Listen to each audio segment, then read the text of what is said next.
Good evening, everyone. Thank you for being here tonight. My name is Dr. Rhiyan Quiton, Executive Director of Interim, Inc. Interim is a private nonprofit organization that provides mental health treatment, affordable housing, residential treatment, social support, homeless outreach, and supported education and employment services for adults who have serious mental illness. We own and operate 19 facilities, including 42 residential treatment beds and 264 housing beds. Our programs support more than 2,700 consumers each year. Interim's continuum of programs and services provide a bridge from institutionalization or homelessness to independent living. Special needs trusts are a critical legal instrument available to families and friends of individuals with disabilities who would like to use their assets for the benefit of their loved one without endangering their public benefits. We have an exciting discussion planned for all of us this evening, the goal of which is to support a greater understanding of special needs trusts and the common considerations that arise in establishing and administering a trust. I will add that this webinar is meant to provide an overview of special needs trusts for the general public. It is not a substitute for consulting with an attorney or professional fiduciary.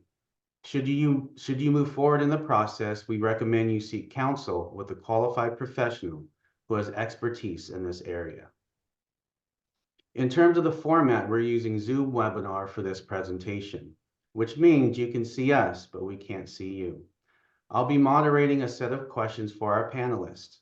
We'll be taking written questions during the panel discussion, and we'll have a dedicated Q&A period with our panelists following the discussion. If you have questions, please click on the Q&A button to post your questions in writing. We'll get to as many questions as time permits, and we have interim staff behind the scenes who will be responding to some questions in writing. Please do not put your questions in the chat area. If you do, you'll kindly be redirected to write your questions using the Q&A function instead. Please note, we are unable to provide any individual legal counsel during this webinar. This webinar is being recorded and all content and materials will be shared with you at the email address you provided during registration. Now tonight we have 3 individuals with us who have unique expertise in the area of developing and administering special needs trusts. I want to thank them for volunteering to speak this evening. Yvonne Ascher is a highly esteemed attorney at law, specializing in estate planning and trust law at Noland Hamerly Etienne Hoss in Monterey, California. Certified as a specialist in probate, estate planning, and trust law by the State Bar of California, she holds a master's degree in taxation. As an instructor at Monterey College of Law, she educates on wills and trusts and frequently addresses the public and professionals on estate-related topics. With numerous career distinctions, she chaired the California Trust and Estates Executive Committee and is a member of the American College of Estate and Trust Council. Thank you, Yvonne. Stephen W. Dale Esquire, LLM of Dale Law Firm, is a disability rights advocate specializing in special needs trusts. Serving on boards such as the ARC of California and the Contra Costa County Developmental Disabilities Council, he is deeply involved in disability rights activities. He oversees the Golden State Pool Trust and conducts continuing education programs for attorneys and trustees. A frequent speaker at national conferences, he's received awards for his contributions to disability law and is a member of the Special Needs Alliance. Thanks, Stephen. Fiona McDonough, a Georgetown University alum, has a diverse background spanning finance, real estate, communications, and corporate management.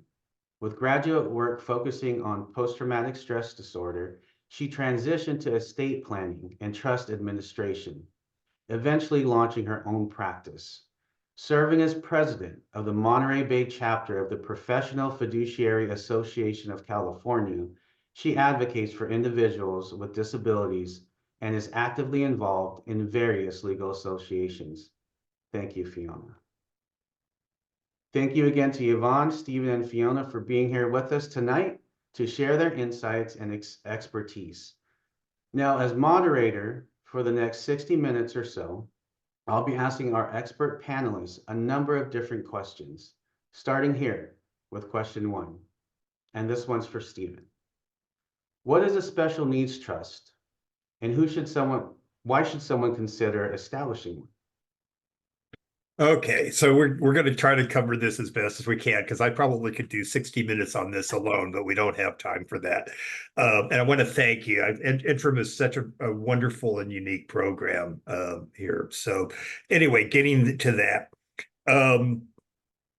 A special needs trust, most people think of a special needs trust solely as a tool to preserve public benefits, and it's not that that isn't important here, but one of the basic things that a special needs trust does, and we're going to illustrate how that happens, I'm sure, throughout the talk, is that it's able to hold assets without interfering with essential government benefits like SSI, Medi-Cal, similar programs.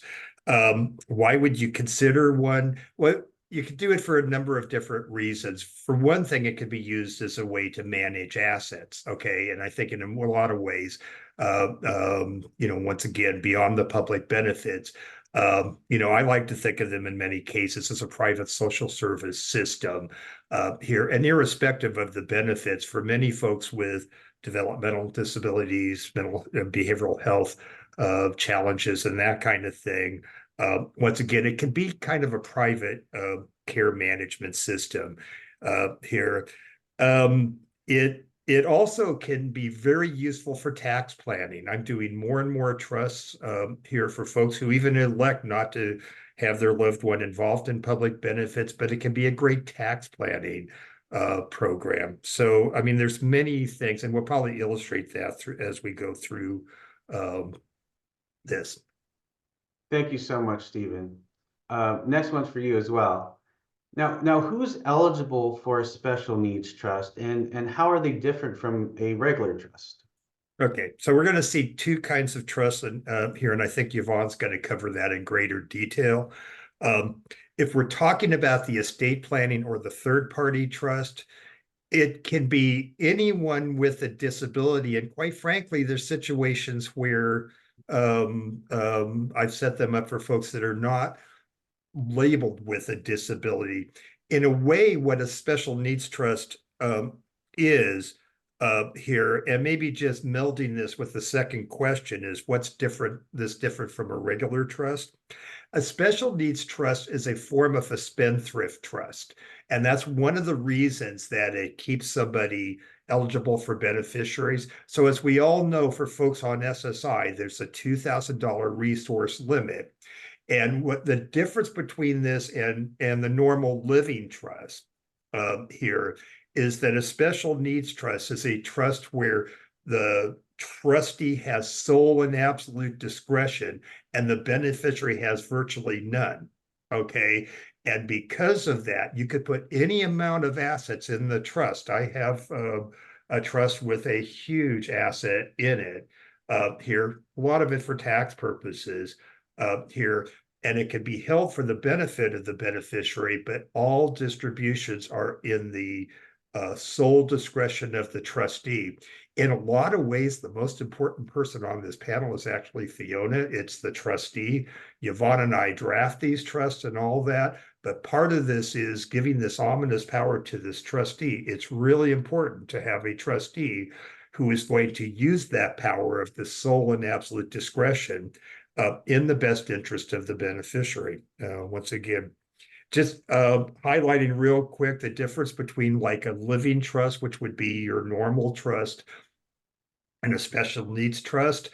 A living trust is what's called a grantor trust. It's basically, in most cases, when you transfer your assets in there, for instance, if you own a house, you should definitely do a special needs trust. Why would you do that? So that you can avoid probate here and pass things by a contract rather than here by a beneficiary designation or whatever. There's many reasons for that. If you contrast that with a special needs trust, it's a very different animal that once again, it's a form of a spendthrift trust where all the discretion is in the hands of the benefit of the trustee. And all the trust is used once again to benefit the beneficiary, but the beneficiary have virtually no control over the assets. Okay, thank you so much, Stephen. So Yvonne, are there different types of special needs trust, and if so, which are the best ones? So I'm going to take this question and the next question. So if you want to throw me the next question, I'm going to Sure, combine them yeah. together. What are the differences between a first-party trust, a third-party trust, and a first-party pooled trust? Okay, so what types of special needs trust? Well, we kind of get a hint of that from your next question. So I in my mind, everything is pictures. So I'm going to use a lot of picture analogies. So please forgive me. But I like to start and think about first party and second party as two flavors of ice cream. We've got chocolate ones and we've got vanilla ones. We're going to have some variations in there. We might have dark chocolate, milk chocolate, some vanilla bean, but basically there are two kinds of special needs trust: third party, first party. They're both irrevocable trusts, which distinguish them from your standard revocable trust. Again, back to our visual, I don't know if you can see, but I use this little bucket as an example for what a trust is. And during your lifetime, the lid is open. But when someone dies and you create a special needs trust, you put a lid on it.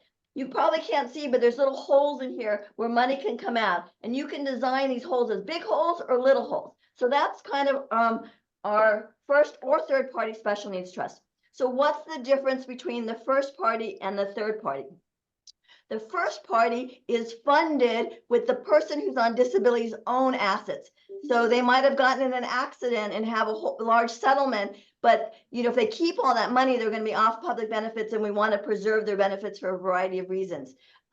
This used to become really important when Medi-Cal was our only go-to for medical insurance. But since we now have Covered California and Medi-Cal rules have become a lot easier to access, preserving, creating a special needs trust, a first party special needs trust with your own money so you can access those benefits isn't as important, but it's still important for SSI. But if I have my own money and I'm disabled and I want to keep my benefits, I have to somehow get rid of my assets. And one way to do that is to create this government approved by the Social Security Administration first party trust where I'm going to give my assets away and I'm going to be able to retain my benefits. And there's ways of doing that, and we won't go into the details of that. A third party special needs trust is where somebody else is going to fund the trust for you. It's going to be their assets. And that's what we generally see. Mom, dad, grandma, brother, sister say, I want to take care of you, but I don't want to just hand you this money. One, maybe because you can't manage it, but also because I want you to be able to still get benefits. So I'm going to give it to you in the form of this special needs trust, a trust with a lid on it. And that's going to allow you to retain your public benefits because of the terms of the trust. It meets certain requirements that as Stephen talked about, the person doesn't have access to say, I just want that money. There are restrictions on their ability to get it. They don't have discretion to give it, and therefore the government doesn't count it as available to them, and it's not going to affect their benefits. Within the first and second, there are, like I mentioned, there are variations of the flavor. And the way I primarily look at that is some of them are very strict. Holes are very defined, no wiggle room. I can only give you money from your special needs trust for things that the government doesn't pay for. So because SSI is supposed to pay for housing, I can't help you with your rent. Tough luck. No bananas. But most special needs trusts are a little more discretionary and said, you shouldn't give someone money if it's going to affect their benefits, but I'll look at the overall amount of money in the trust, and it may be that I should help you with your rent, even though you're going to lose some of your benefits. That's more of our dark chocolate variation of our special needs trust, where there is some discretion in the trustee, not in the beneficiary, to administer it a little more broadly to look at quality of life issues. Now, within both of those kinds of flavors, you can have what's called a third party, a pooled income trust, a pooled trust. You can have a first party pooled trust or a third party.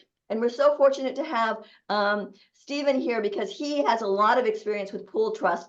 But pooled trusts are trusts that are administered by a nonprofit, and they pull a whole bunch of people's special needs trusts together and administer them kind of as a master pooled trust, and everyone has their own account, but there's one standard trust agreement, either first party or third party. And the pooled trusts are wonderful options to look at where you don't have a good trustee, or maybe there's not a lot of money to justify having your own trust. For example, in my trust, I say if the trust falls below 100,000, the trustee has discretion to give it to a pooled trust. I just did one where we're giving it to a pooled trust in Los Angeles because the beneficiaries are very young, and we don't know of anyone who will want to be around for the next 75 years to administer it, and we're pretty sure the charity will be around. Every pool trust is a little different. And again, Stephen, correct me if I'm wrong. A lot of them provide that when the beneficiary dies, a portion of the money goes to the charity. That's how they justify their fees. Some do. Yeah, some don't. Some that can say maybe a percentage goes. Some of them have an annual fee for managing them. So they're different pool trusts in the state that you would want to look at if that's an option you want to be looking at. Thank you so much, Yvonne. And forgive me, you may have alluded to this a little bit in just your last response, but what is a revocable trust, or when is it needed? Okay, so revocable trust, I think we have this question later on, but a revocable trust is a trust with the lid open. So the person who created the trust can reach in here, take my instructions and change them and do things differently. The reason many people do a trust in California is to avoid the probate process. Because I take my house, I take my financial accounts, and I put them in the bucket, and I technically don't own them anymore. They're owned by the Yvonne Ascher bucket. So when I die, my heirs or beneficiaries don't have to go to court to move the assets from me to where they're supposed to go because I don't own them. They're in the bucket, and the bucket didn't die. And the set of instructions in here says, my son, my husband, my professional fiduciary can reach in here, look under the lid, and administer the assets according to the instrument.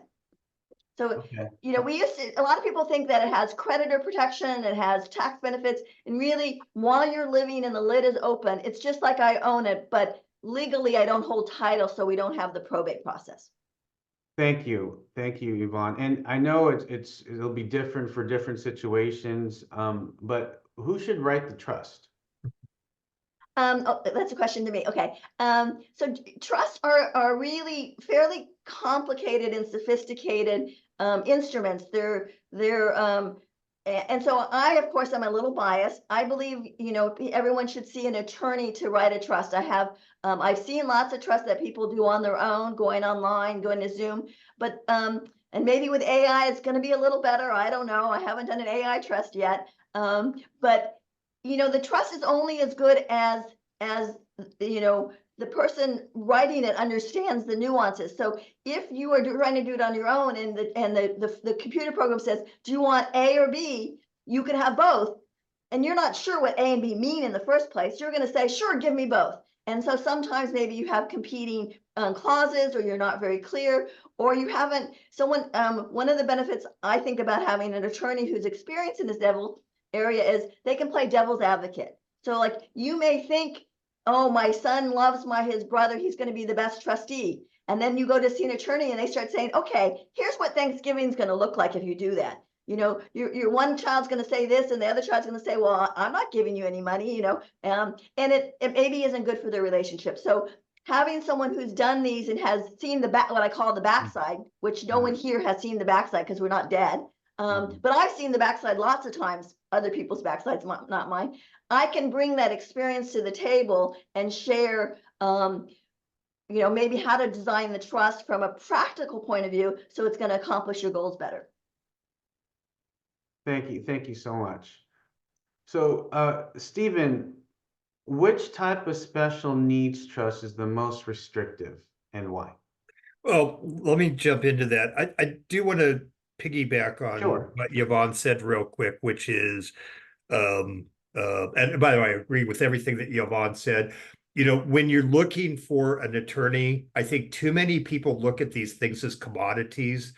and they're not. It's what I call the magic document syndrome. So part of this, when you're choosing an attorney, I think it's important to choose somebody because you're buying the experience of the law firm. You shouldn't think of it as a document. So just piggybacking on what Yvonne said, the other thing is, I think when you're looking for an attorney, somebody who's had experience in helping on the administration of the trust, because I'll tell you, you learn a lot in the actual administration. When I first did this, I had no idea what I was doing. And believe me, I learned as I went.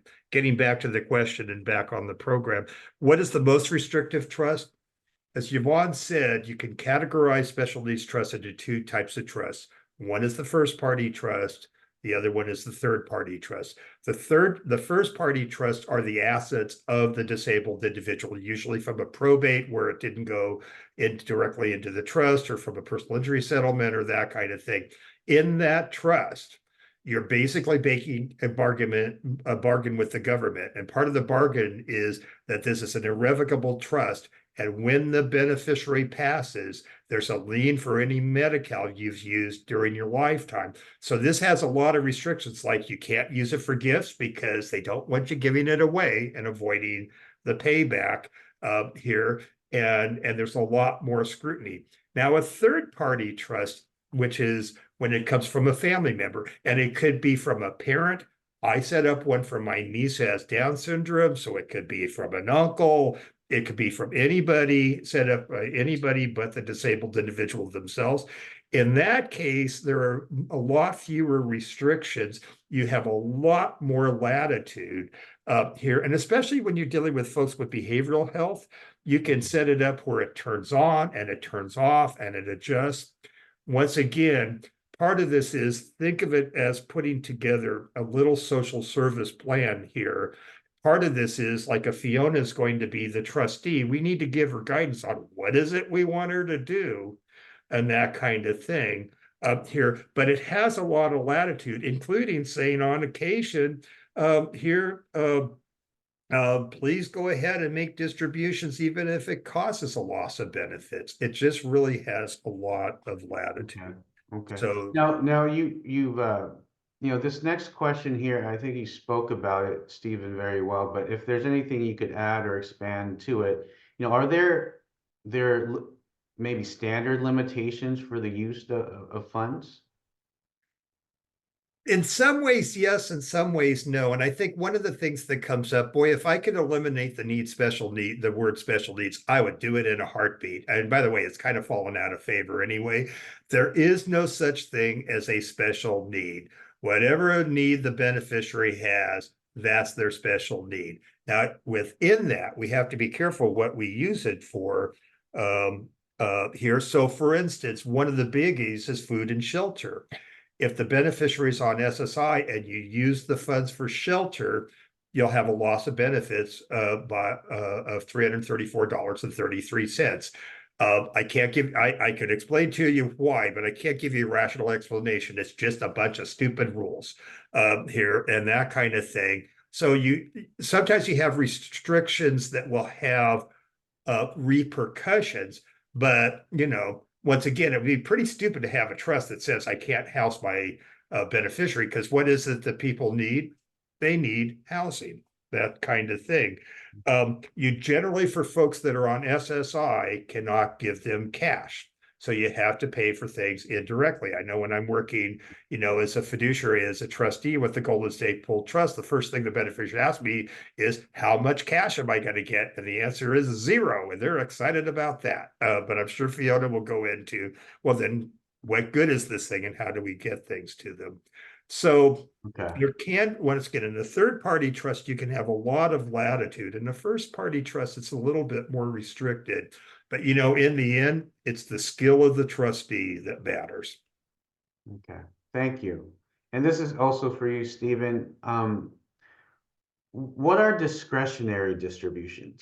Well, I've been doing this for a long time here. I've actually identified 7 people that say they invented the special needs trust. It wasn't me here. Although, as I like to say, when they're all dead, then I can say I claimed it, but I didn't do it here. When they put this thing together, because they didn't know what they were doing, but they, kind of figured out because of the asset and resource limitations for these programs.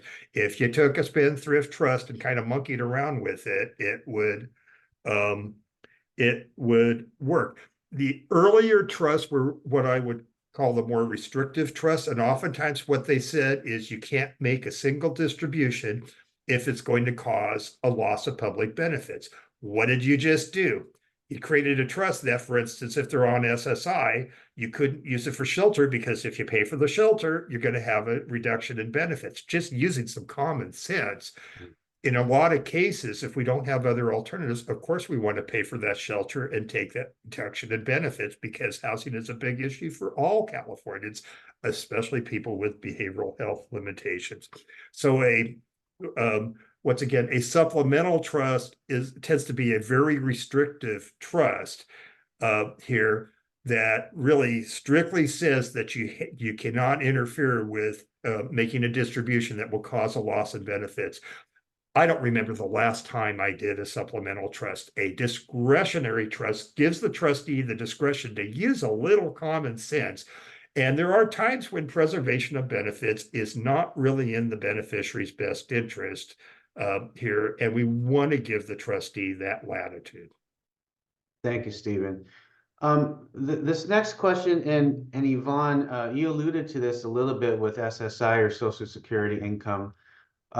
How does a special needs trust ensure that an individual's SSI is preserved when drafting a trust? Great, but I want to go back because Stephen pointed out something that I didn't say when I should have been talking about the difference between first and third party special needs trust. And I just want to highlight it. When you create a first party special needs trust, it's your own money. And as Stephen said, when you die, the trust must provide for a payback provision. We'll talk a little bit more, but I wanted to highlight that to make sure that's on everyone's radar because I missed it. Thank you, Stephen.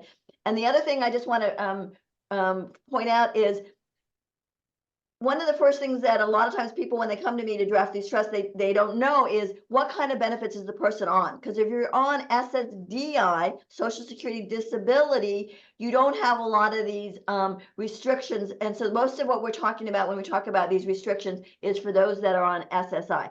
Now I'm going to get to your question. Okay, so SSI rules say that if someone has one of these trusts that limits that one is not generally not their own money, and that limits their ability to get the assets, that SSI will respect that and not considered available to them. So because there's a lid on it, and the beneficiary can't say, just give me the money, it's not counted as a resource for their benefit.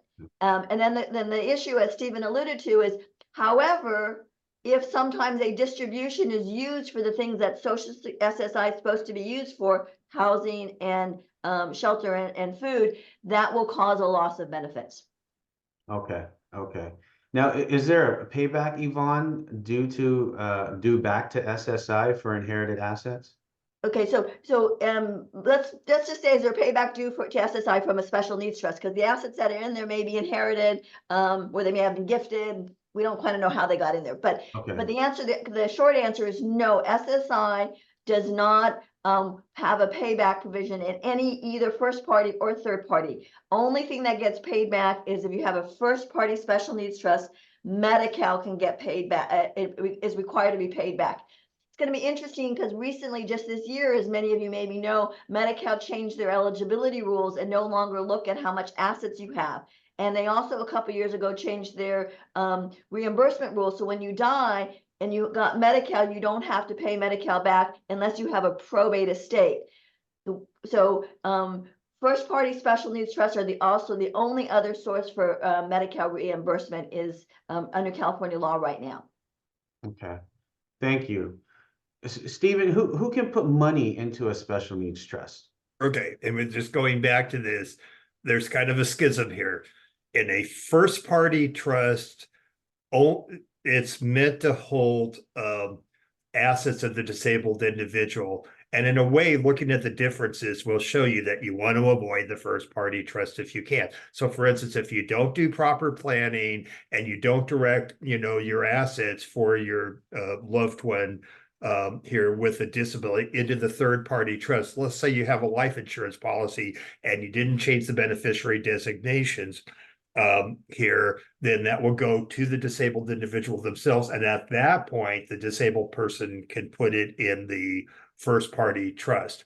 That first party trust is going to be a little bit more restrictive. Remember the payback here, and there's going to be a lien upon death for any Medi-Cal they've used during their lifetime. And that's in any state. So one of our greatest exports in California is Californians.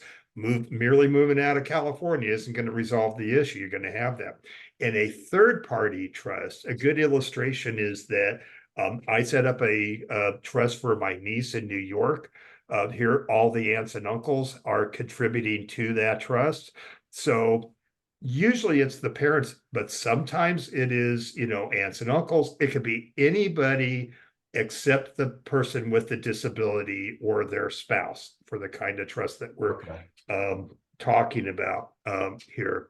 Okay. And just once again, just going back to illustrate it, for families that are watching this, one of the biggest mistakes out there is to set up the trust and not properly fund it, meaning making sure that everything is designated to the trust directly. And if you don't do that, then all you have is a nice piece of paper, and you're going to end up with a first party trust, and all the work you did is going to be for naught. So it's really important to get this right. And it's more than just drafting a document. Okay. Yeah. Thank you. And Stephen, do you need to assign a successor trustee? You should. Well, you need one. The most of these trusts are trusts that don't actually go into management, go into administration until until the grantor, the person that set it up, passed away. That's not always true. There's times when you do it before that here, but that's what you normally do. And so, well, you need to name a successor. I have to tell you, and let me illustrate something. I know this might be kind of silly, but I use her all the time. We're going to call her Kathy. Let's say Kathy has autism. Okay, to my knowledge, nobody's ever died of autism. Let's say she's 17 years old. The parents go down to Yvonne's office. They get this wonderful trust put together. And I know Yvonne's going to properly fund that trust and all that. And let's say they go to San Francisco. The parents always say, if I get hit by a bus, if you go to San Francisco with Muni, I've had 3 deaths. All kidding. Don't step in front of a Muni bus here. She's supposed to live for another 70 years. Okay. Now I can see that Fiona is a little younger than the two of us, I'm guessing. Here, I don't know that for sure, and we're not here to do that, but will Fiona be here for the next 70 years? And I'd go, well, that would be amazing. So, part of it is not just look at naming the successor trustee, but you also have to remember that these trusts last a long time here. So once again, a skilled practitioner is going to not only draft this thing to make sure that we have the trustee that we want at the time, but there's some method of succession that makes sense here and also keeps as many options open as possible. Because I have had people wanting to name their 6 and 7-year-old nieces and nephews as trustees. And I'm just going, that's just not absurd. I'm not doing it. Part of it is not only naming something, but having some process where we can keep that succession of trustees going. If we run out of succession of trustees and it's not drafted by a skilled practitioner, we're off to probate court to name somebody. And let me just give you a clue. Anytime we're off to probate court on these things, something went off the rails. Thank you, Stephen. So Yvonne, I don't know if this is a fair question or not, but what is the average cost to draft a special needs trust?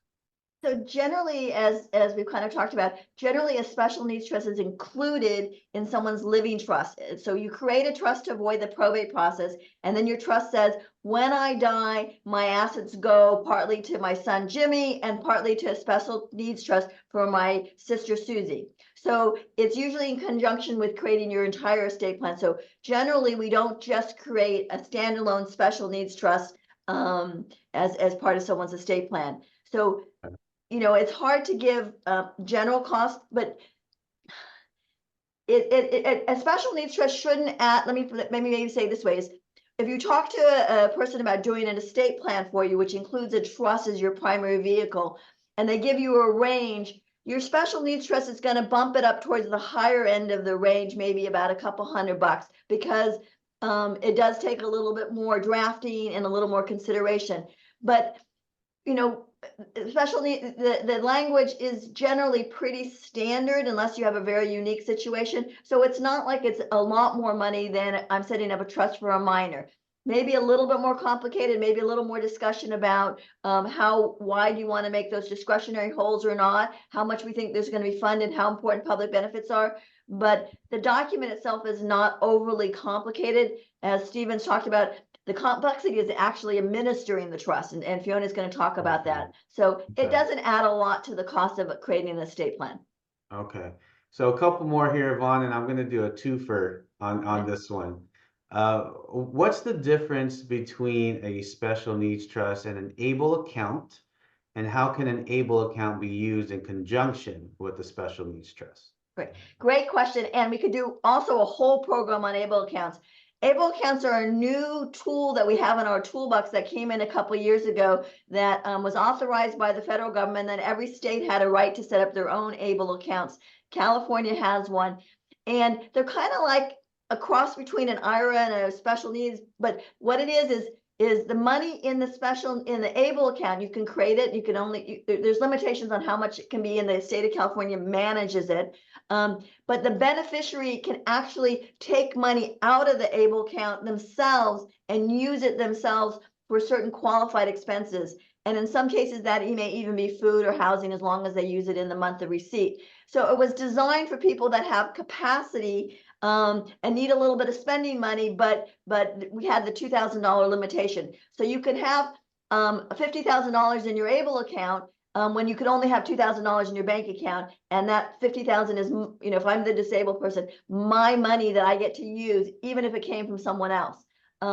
So in conjunction with a special needs trust, what I've been doing for the last couple of years since we've had this tool in the toolbox is I've authorized in my third-party trust for my trustee to be able to open an ABLE account for the beneficiary so that they can have that discretionary money. So the tools can work together. They're not necessarily exclusive. Like I said, we could have a whole program on who can put them in, how much they can use, what they can use for qualified expenses. But generally, you only create an ABLE account where you trust the beneficiary not to misuse those funds. So if they're totally disabled and don't have the ability, yes, they can nominate someone else to use it for them, but then you don't really need it because you got your trustee. So it's a way of giving them some independence and some self-governance without affecting their benefits. Wonderful. Thank you. Thank you so much, Yvonne. So I know Fiona's probably been sitting on her hands for the last half hour. This question's for you, Fiona. Who should administer a trust, and should it be a family member? I think that family members are great advocates and liaisons with a trustee, but I think that a professional fiduciary or an attorney should be the trustee, because there's a lot of, as you have already heard, a lot of rules and regulations concerning the administration of a special needs trust. Okay, thank you. And Fiona, what areas are common for a fiduciary to be proficient in where special needs trusts are concerned? So public benefits, finances, and just knowing what resources are out there, and having a good network of people that help get you in touch with resources, especially cost-effective resources. Okay. Should you have a backup fiduciary? Yes, Okay. yeah, to do that. Mhm. And what's important when choosing a fiduciary or a trustee? So you want to have someone who is, demonstrating that they are obeying a code of ethics for fiduciaries. Someone who is neutral, who's not in a position of conflict in the context of the trust, and then someone whose fee schedule is something that is going to be feasible for the trust to cover, and that is comfortable for the grantors. Different fiduciaries charge different fees. And if I could ask, what are some of the more significant trustee duties? So making informed decisions, investing the assets prudently, retaining an attorney who is an expert in the area of special needs trusts, doing the taxes, doing the usually there's a yearly accounting that has to be done, which basically goes over the expenses and distributions, and is then given to the beneficiary and the grantor.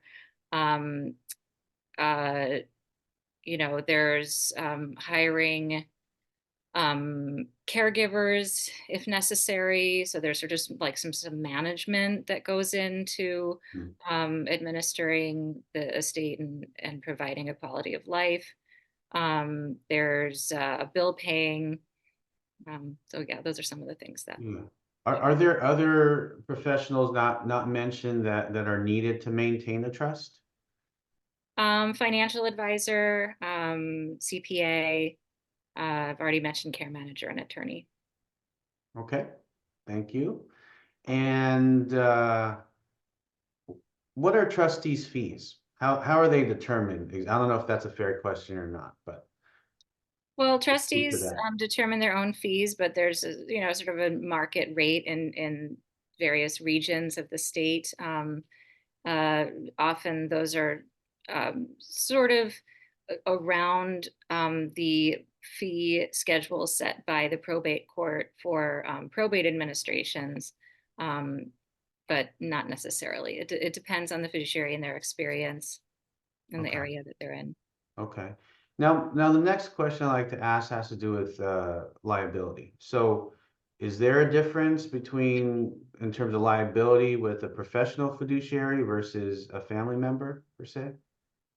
Yeah, so a professional is held to a much higher standard legally than a family member. So a court will scrutinize much more carefully what a professional fiduciary does, and Okay, so be way and yeah, there will be more leniency for family members.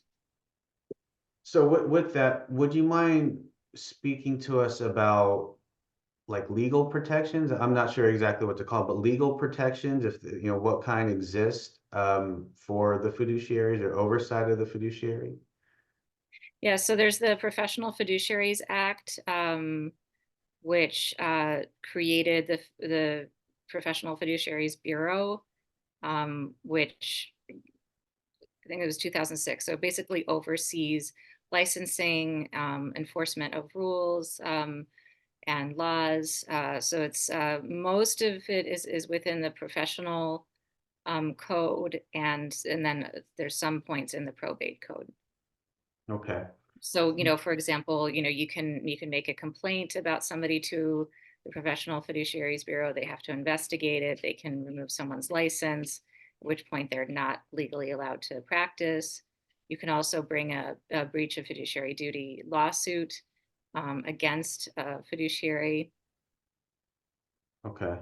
Okay. Thank you. And um, Can I jump in with what? yeah, Okay. absolutely. So Absolutely. Fiona reminded me that having a professional fiduciary is generally strongly recommended versus a family member because of the dynamics if the person has some mental illness. If they're maybe just physically disabled and it's pretty straightforward as to what their needs are, that's kind of a very different beneficiary you're going to be dealing with than someone maybe who is mentally unstable or has some baggage with their, maybe a sibling or a family member, which would create conflict. So having a professional is wonderful. But in a lot of cases, someone wants someone overlooking the professional fiduciary to advocate for the beneficiary, to see the accountings because they're not able to understand it. And so you can name someone called a trust protector.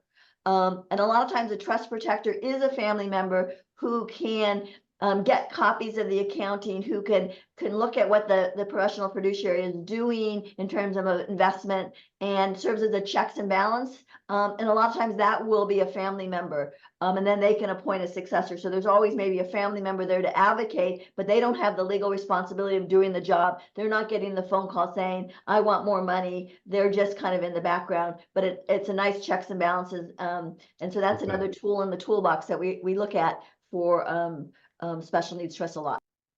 Thank you so much. I appreciate it. So maybe one or two questions for this segment before we segue into the next portion of the webinar. Fiona, what are some common issues or considerations that a fiduciary might have to address in administering a special needs trust? Yeah, so, you want to make sure that you know what benefits someone's on, and you know what exactly is in the trust, because different special needs trusts have different language and requirements. Another thing is that, it's not a magic pill. Like as Yvonne was saying, it's basically, it's a container. And Stephen was saying this as well, but if you don't administer it properly, if you don't have things, titled properly, or if you give somebody money directly when they're on SSI, just because you have a special needs trust doesn't mean that it's a magic bullet and you're not going to face repercussions for that. So the other thing is that a special needs trustee cannot basically there's the individual beneficiary's rights are still protected. And for example, if they don't want to cooperate with applying for public benefits, sometimes people think that the trustee can make that happen. That's not really true. I mean, the trustee can try to establish a relationship with a beneficiary, encourage them to do it, and often I'm successful at achieving that. But if somebody absolutely won't do it, it's their name and they have to, if they have capacity, they have to be the ones applying for these public benefits. And there's only so much a trustee can do, so that's sometimes when we get into conservatorship territory. And another thing is if someone is demonstrating have difficulty in doing those things that they need to do, handling the Medi-Cal applications and things like that, it's often you can avoid a problem by getting them to appoint you or someone else as a power of attorney, and then you can become their rep payee with Social Security or Medi-Cal, and you can handle a lot of those things before it gets out of control. So it's about being able to create that trust and that relationship with a beneficiary where they'll let you do that. I just came onto a case where it's been almost 3 years where he's just refused to let anybody help him. He's, insisted that he can do it on his own, and he's almost lost his Medi-Cal. And luckily I've been able to establish that relationship where he's signed over, power of attorney and rep payee to me, and we're gonna save his Medi-Cal. And so it's about establishing the trust and the relationship. The other thing is that, when you're considering whether to do a special needs trust or not, if somebody's not on SSI, or even if they are, and there's a substantial amount of money in the trust, it's something to consider whether you want a regular trust or a special needs trust, because as we're talking about, there's, a special needs trust is, in the reason for it is to preserve public benefits. So there's even if there's a lot of discretion, that the trustee can determine, how to distribute and preserving their quality of life and not keeping them at a welfare level if it's not necessary and if it's detrimental to them. There's still a certain amount of language in there where you're supposed to be, more conservative, and then you have to look at who are the remainder beneficiaries, who are supposed to inherit this money if the first beneficiary of this special needs trust passes away. You have a certain obligation to them that you have to consider that too, with if this is a trust where it's supposed to be preserving public benefits and you're supposed to be preserving the trust assets, and then you have this obligation to remainder beneficiaries. There's those things to balance as well. So that's just another thing that can come up with special needs trusts. Thank you, Fiona. If I could respond to that just No, absolutely. real quick. Oh, although I'm butting in, but you can stop me. Just one thing with it, and just to kind of illustrate putting this all together. Part of this with all trusts is it's the intent of the grantor that matters in the end. In the end, that's what matters. There's a couple of ways to do that. For those of you that don't know me, I was actually a psych tech for 17 years before I became an attorney. So I have more involvement with the behavioral health community than sometimes I wish that I do. And a lot of times when you're dealing with folks with those kind of issues, there's some very specialized drafting you might want to look at.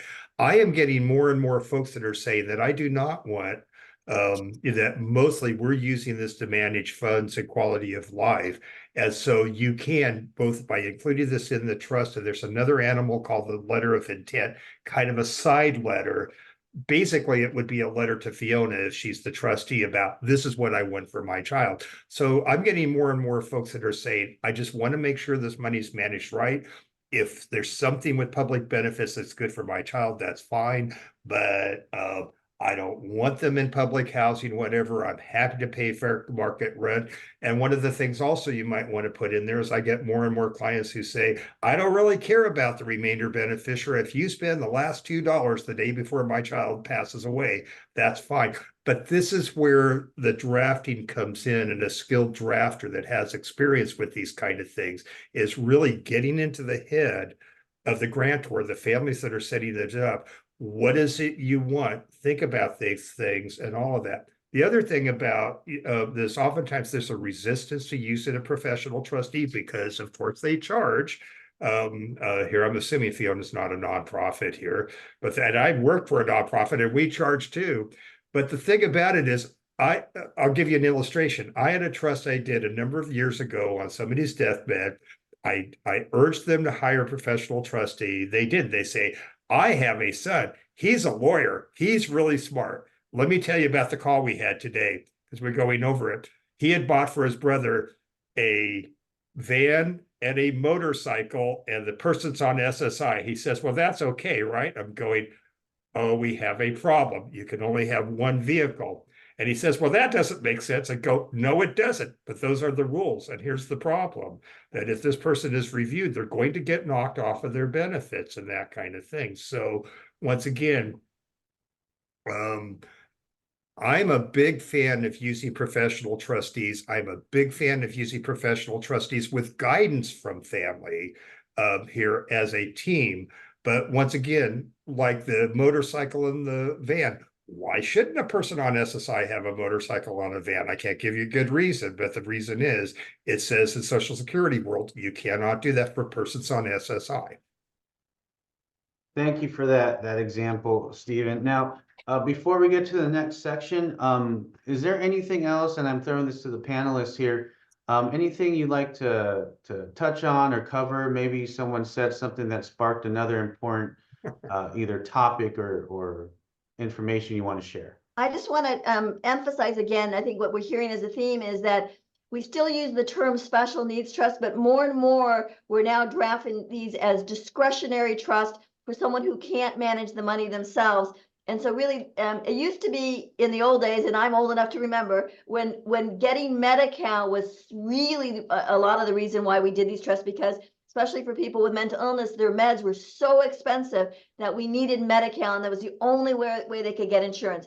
We've kind of evolved a little bit. Hopefully we're continuing. We're now public healthcare is more available, so we're less concerned about preserving benefits.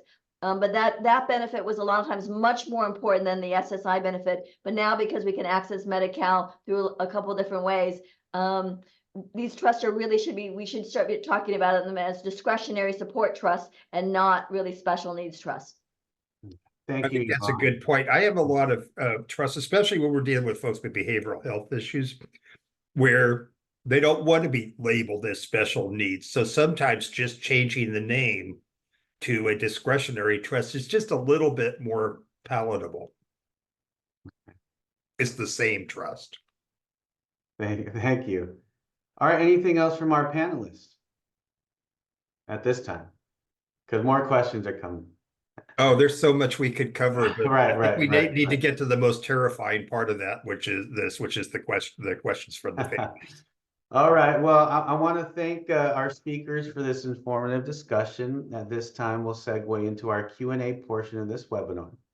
As I previously mentioned, please utilize the Q&A function. Click on the Q&A icon and you'll open a submit a question prompt. You can submit one anonymously or with your name. I'll be asking our panelists to answer several questions now, but for any unanswered questions, we'll send out follow-up answers to you after the webinar, as well as a link to the video recording and any resources that we dropped in the chat. Again, please note that we're unable to provide any individual legal counsel during this webinar. Okay, first question here. Let's see. So our special needs trust, and this is to whoever would like to field this question, are special needs trusts only for disabled beneficiaries? I think we've touched on that quite a bit, is that no, let's maybe start here calling them discretionary irrevocable trust, because that's what they are. Is they're an irrevocable trust that is just where a discretion is given to the trustee for somebody who needs assistance in managing their financial affairs. This is so it's not just for people who are disabled. They can have just because you don't trust them. So, Okay. Well, by the way, another common use for a third-party special needs trust is for seniors.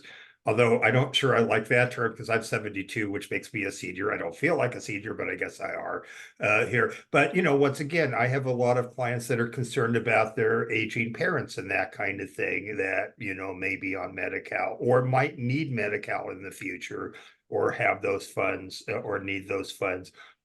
So basically, in a case, I get more and more folks who do this for seniors. I do a lot of these things because of my mental health background.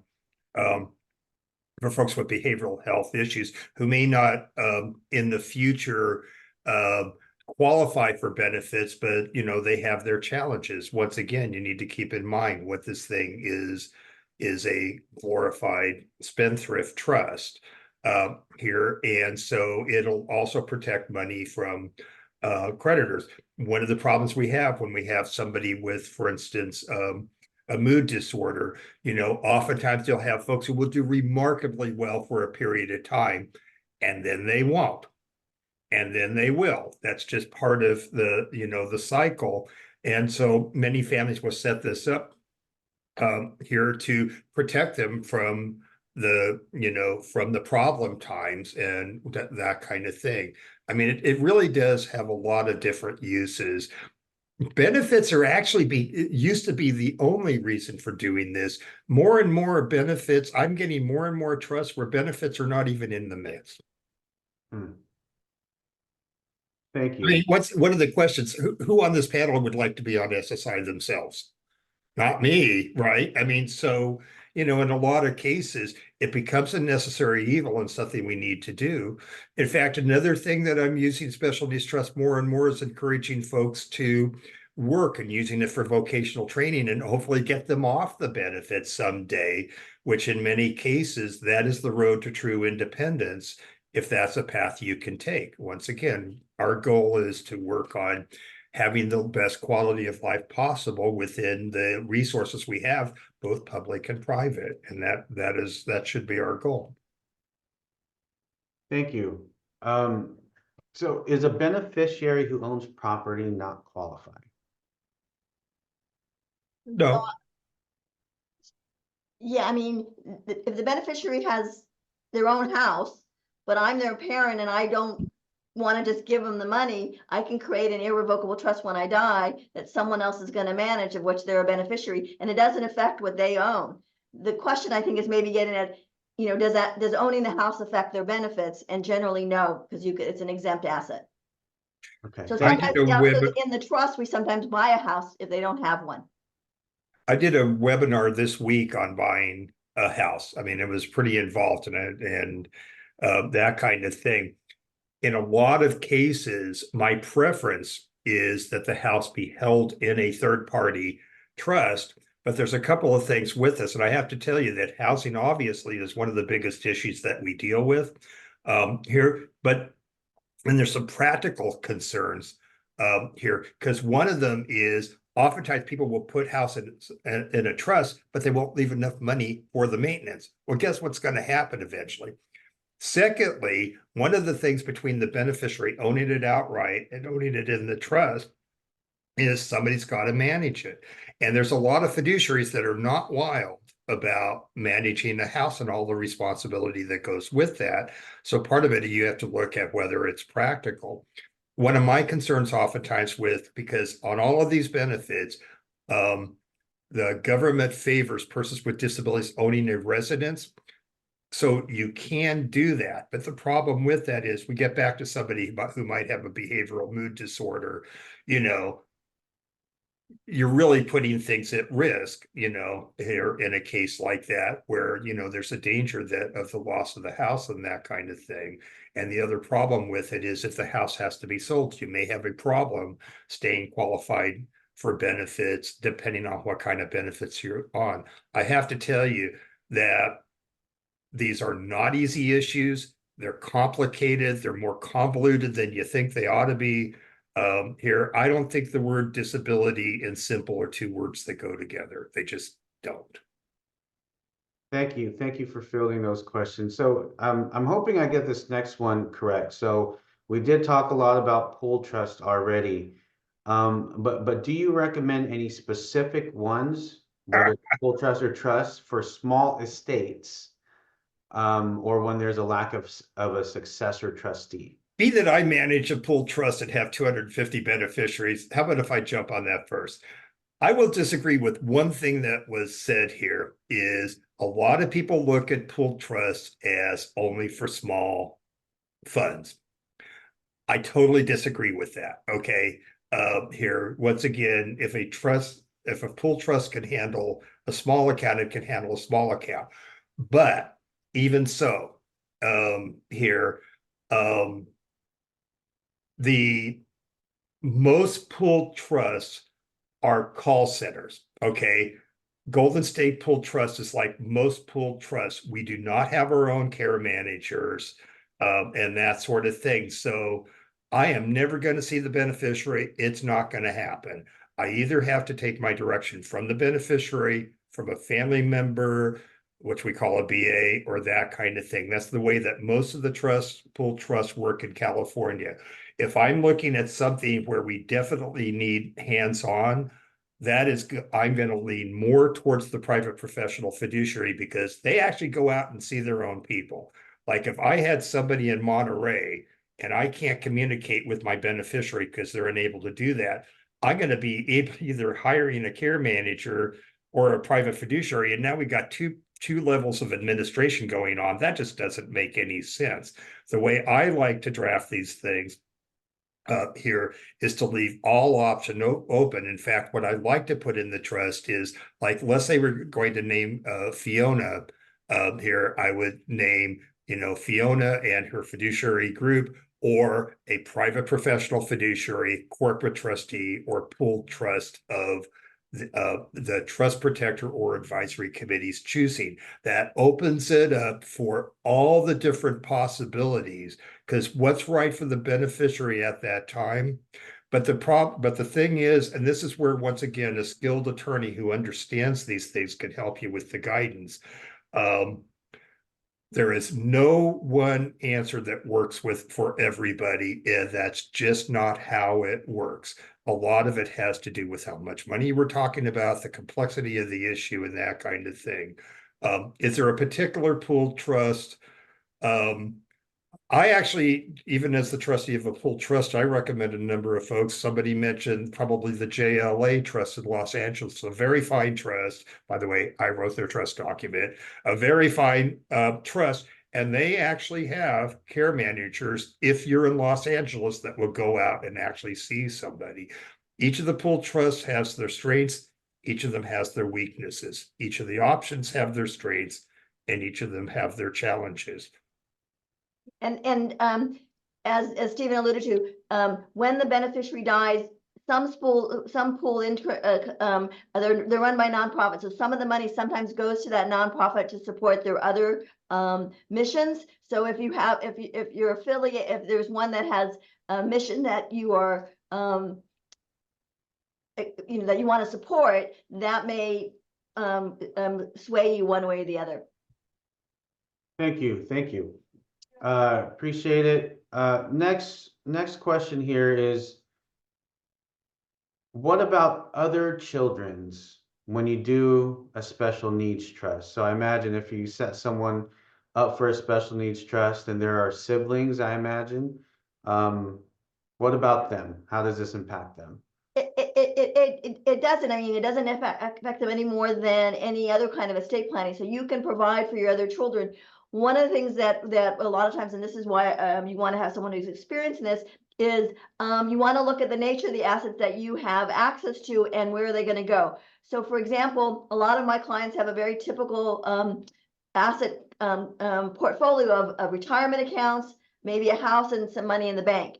Well, they've named all three of their kids on their retirement accounts, and one of them is disabled or needs some assistance. Well, that's not going to work, because that person then will get the money from the retirement accounts. So a lot of times we talk about, okay, just name your two children that can receive the funds outright as the beneficiary of the retirement account, but design a formula in your trust that says, look at my assets globally and create 3 equal shares, but they may have gotten their shares from somewhere else. So just because you've left some money in a special needs trust for one child doesn't preclude you from leaving for other children. And again, as Fiona was talking about, and Stephen, the other children could possibly, depending on how you draft it, be what we call remainder beneficiaries, get money that's left over. Okay. I know a common challenge is parents want to be equal with children. Well, first off, children are not equal, disabled or not. That's just not how it works, right? Here. So I think one consideration you have to really look at, and these are tough things to deal with, is trying to treat children equal. The situation is for most folks with disabilities, especially that need public benefits, once again, they have less options than the typical child. My prejudice is to, really consider funding the special needs trust a little bit more. But once again, that's a personal decision. We have to deal with what we want. The thing about it, and once again, since we have a fiduciary in the room here, part of it is we need to give the fiduciary enough resources to carry out what it is you ask them to do. I often see parents, well-meaning parents, put a lot of requests on what they want this trust to do, but they don't give the fiduciary the resources to do it. Well, that's really unfair. And I don't know. I mean, Fiona, what do you think? Do you mean putting enough money in the trust? Putting enough money in the trust or that kind of thing. Yeah, I mean, I think that's something you have to consider just in general. What is the amount of money that is going to be in the trust and what can be achieved with that? You've just got to kind of create realistic, feasible parameters with what's there. I have some very small SNTs. I have some large SNTs. It just, it's, you just have to know what you can do with the money that's there. Thank you. So moving on to another question here. Do SNTs lay out rules for the cadence of distribution over the beneficiary's life?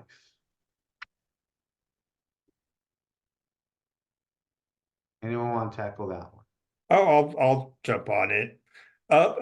Part of this, oftentimes in the drafting of the trust, you are setting out rules, right? I mean, let's go back to this. What you're really doing with all trusts are contracts here, and everything has to do with what was the grantor's intent. What did the grantor want? If you draft a trust that says keep my kid on public benefits, we haven't told Fiona a darn thing. We haven't given her any guidance. So part of it is setting out what are the expectations, and then sometimes setting out rules, So for instance, I have trusts that are set up that really are meant to encourage folks to keep up with their vocational work and that kind of thing, and are set up to reward the beneficiary here and be more liberal when they're actually engaged in work and that sort of thing. And what they want to do is they want I was trained as a behavioralist here, so it's to reward good behavior and do your best to ignore bad behavior, a premise of behavioral care and that kind of thing. So you can set out the rules within it. And I think in sometimes it makes it a lot easier because, in the end, Fiona or I, when I'm the trustee of the Golden State Pool Trust, my job oftentimes is to say no, In fact, that doesn't always make me the most popular guy in the world. But, I look at the trust document, it says, this is what we're supposed to do, and this is how we're supposed to do it here. And those are the rules, and go, hey, it's not my rules. Mom and dad made this. I'm more than happy to blame mom and dad about this. But, once again, you need some guidance. Okay. We don't, keeping in mind that all persons with disabilities are individuals. A lot of the behavioral health cases that we have, oftentimes we have situations where folks are pushing the envelope and that kind of thing. And our job is to keep them on track to try to live the best life possible. So, you can put rules, you can put guidance here, both in the trust itself, and then you can also do it through this thing called a letter of intent. Thank you, Stephen. So we have time for maybe a couple more questions. And I'll read this one outright. If you name charities in the event the Special Needs Trust trustee passes, parentheses, remainder beneficiary, do you have to notify them throughout the duration that the SNT is activated in annual reporting? So I think they're talking about you name charitable remainder beneficiaries as the charities as beneficiary, not successor trustee. That's the trustee is a job. So I think there's but remainder beneficiaries generally are required to be able to access reasonable information during the administration of the trust. The law wants someone to hold the trustee accountable, and the best people to make sure the trustee is doing the right job are the beneficiaries, both the current beneficiary and the remainder beneficiaries. Fiona alluded to the fact that there is this reporting requirement so that they can know what's going on. This accounting requirement. You cannot, I believe, draft a trust that says, trustee, you do not have to talk to the remainder beneficiaries. The law requires there be some checks and balances. You may be able to limit how much information they get in the accounting unless they show that you're doing something wrong. But your charities have to be made aware that they're remainder beneficiaries and they have a right to ask for reasonable information. Although you can draft a trust that says the remainder beneficiary is a secondary interest, because part of what you want to do is we have a lot of families where the remainder beneficiary is not their primary concern. And so, for instance, I am the author of the Wealth Council Trust, and it has language in there that basically you would still have the duty to account here, but that the trustee can basically spend it right all the way down to zero and not have to consider the remainder beneficiary. The other thing you can do is you can give the beneficiary or maybe even someone else what we call a power of appointment to change the charitable beneficiaries. So if they start to make a lot of trouble and they're kind of getting nosy, you just bop them on the head and you just remove them as beneficiaries. That usually keeps them in line pretty much. But again, you know, they want somebody to hold the trustee accountable. So you've got that tension there. Okay, maybe two more questions. And again, we won't get to all of them. Thank you everyone who participated in the Q&A section and wrote their questions out. Let's see here.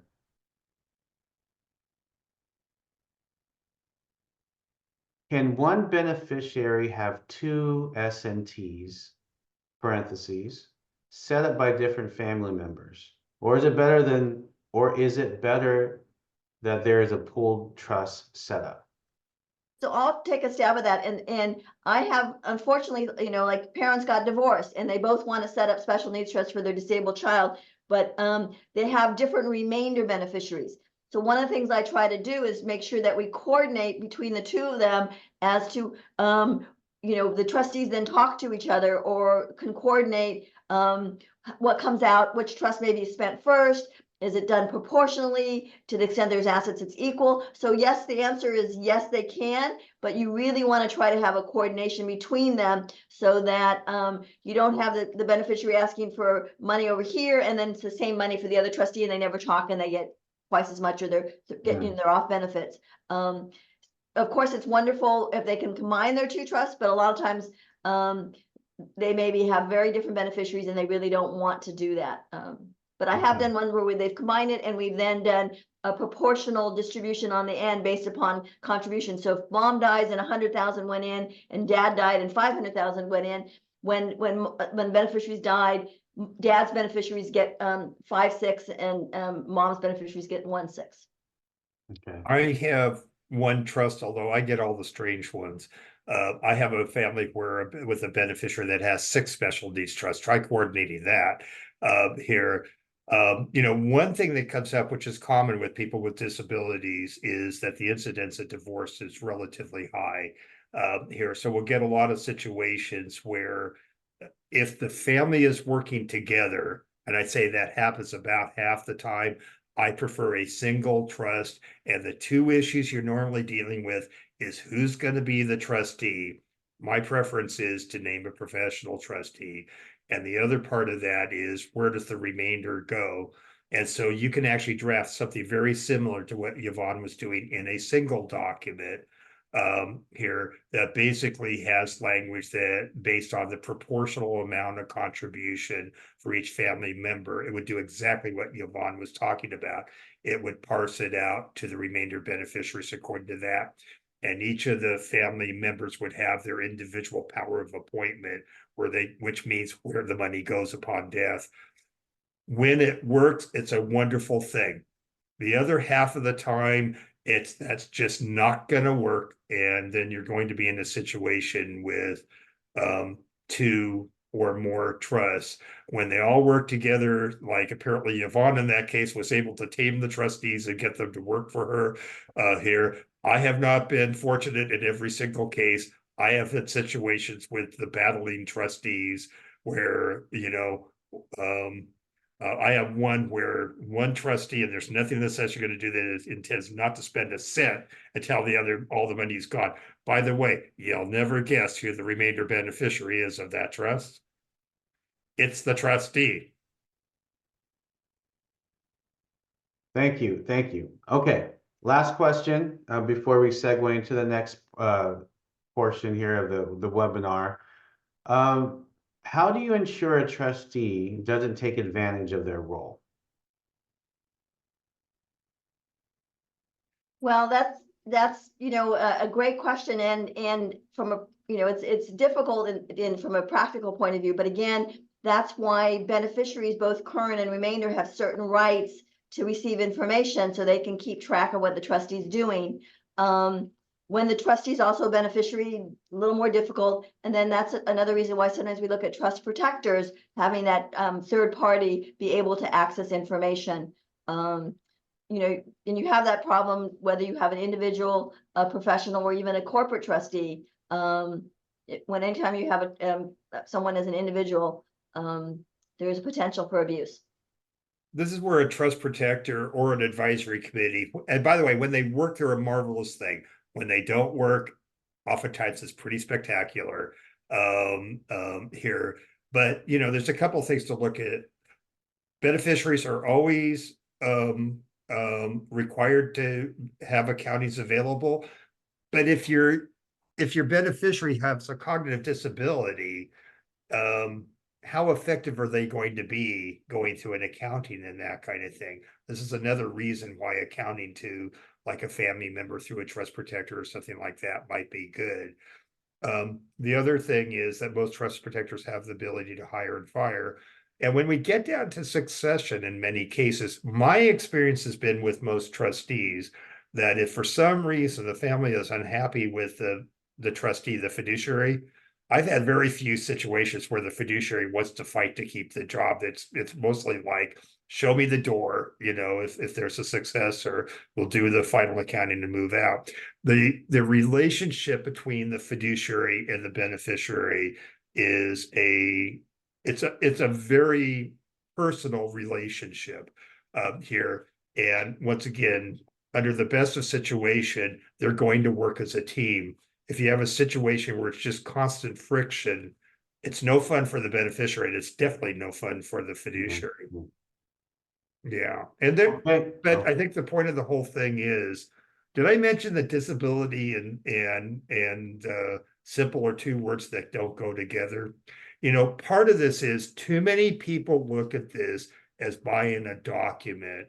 And I think, part of what you've seen here is that what you really are looking for is somebody that has experience in doing these things and have, seen mistakes that have been made and can kind of counsel you on these kind of things. The other thing with the fiduciary is that, the licensed private professional fiduciary is a godsend here. And it's something that, you really need to learn about. They provide a really essential service. And the other part of this is, for folks that have a passion about caring about persons with disabilities and that kind of thing, you might want to consider becoming a private professional fiduciary, somebody that understands the challenges of people with behavioral health. You're going to have an insight that just, quite frankly, can't be taught, and that makes you a very valuable person. Anyway, thank you for having me.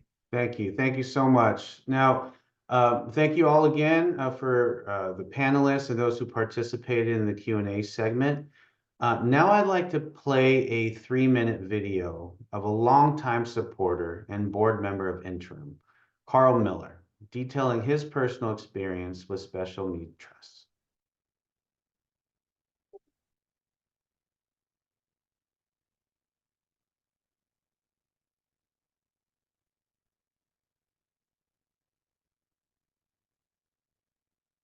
One of the main reasons why I'm on Interim's board is because of my son, and it was probably 10 years ago that we decided we needed a special needs trust, and we did an addendum to our original trust for our son. People ask, why do you need a special needs trust?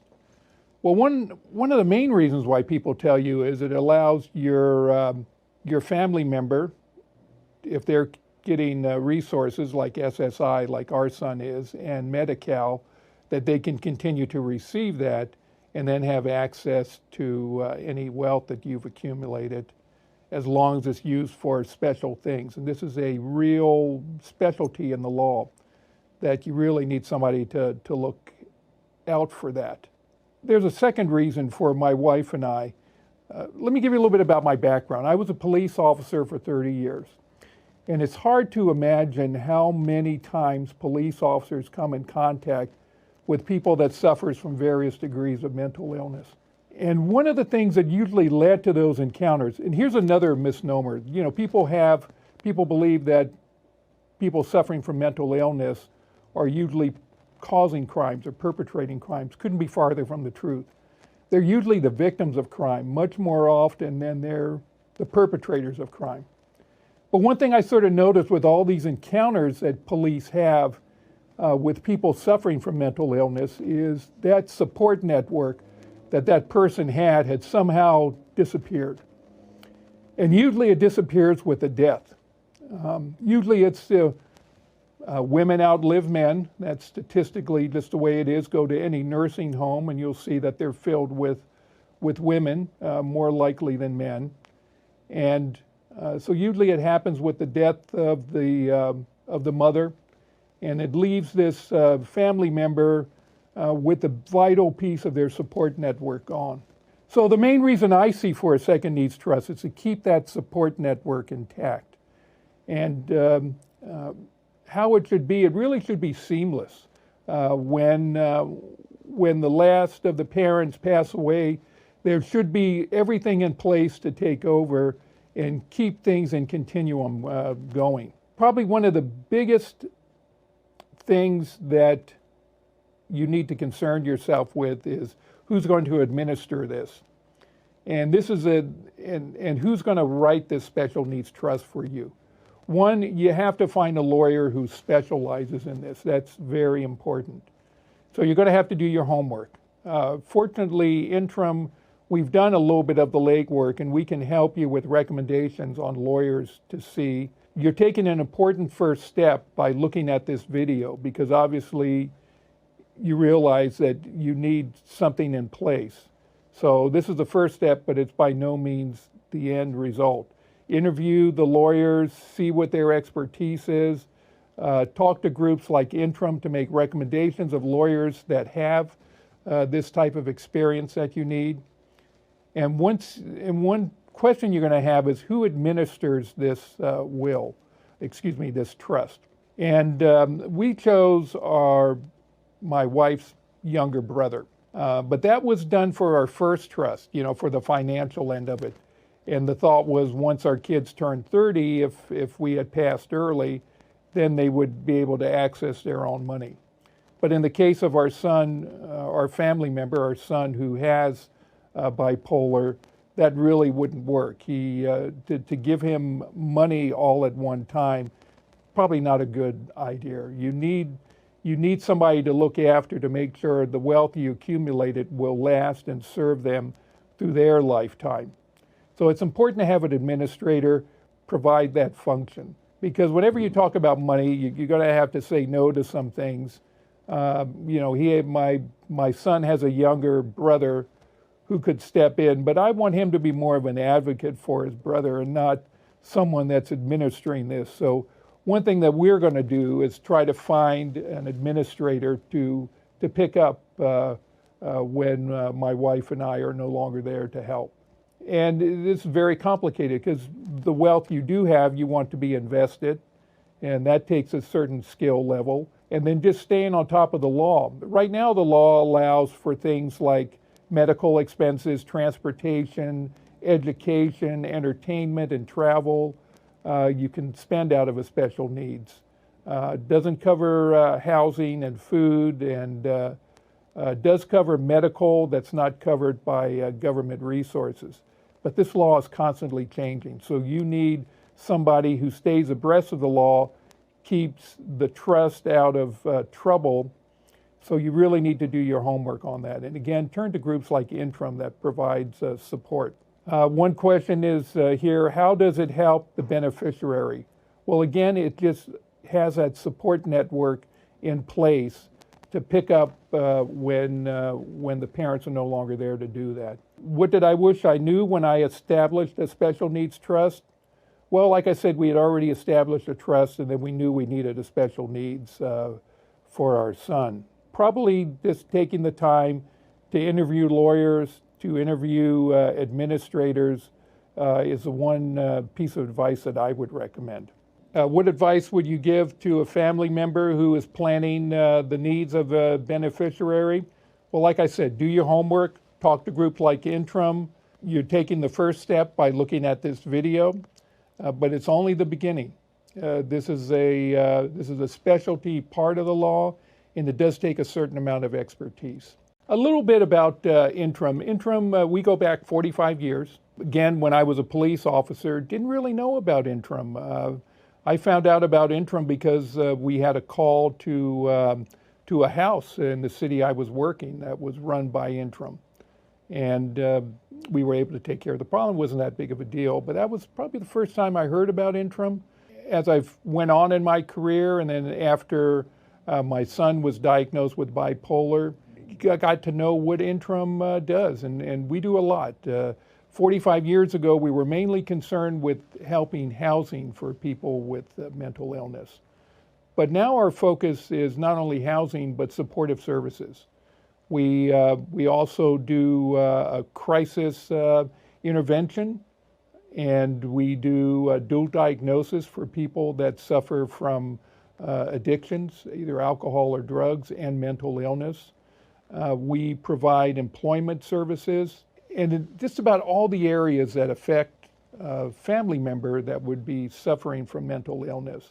And this is just another area that we identified, is setting up trust to help those family members that suffer from mental illness into the future. And Interim provides that support on so many different levels. And if you're anything like my wife and I were when we were first confronted with this, you probably have a lot of questions. And Interim can provide those answers for you. So I encourage you to reach out to us. I encourage you to assist us. Another thing about Interim is where we draw funds. We draw funds from a variety of sources. They come from federal, state, county monies. But all those monies come with conditions. We're only allowed to spend those funds on certain things.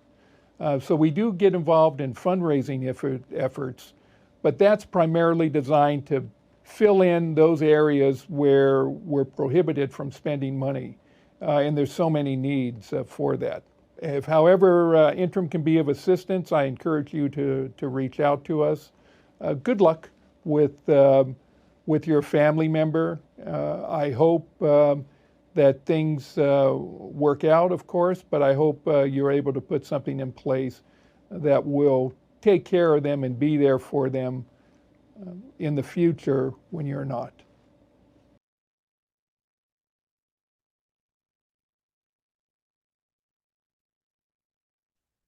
Thank you so much, Carl. So in closing, I want to thank our speakers again for this informative discussion and all of you for attending, asking insightful and engaging questions, and most of all, for thoughtfully considering how best to care for your loved ones. As you've seen over the last hour and a half, there's a lot of moving parts and different options available to you, so timely planning and consultation with professionals are essential. While the content of this webinar is relevant to loved ones of persons with disabilities, we're here for you at Interim if you have any questions or concerns about any of your loved ones living with mental illness.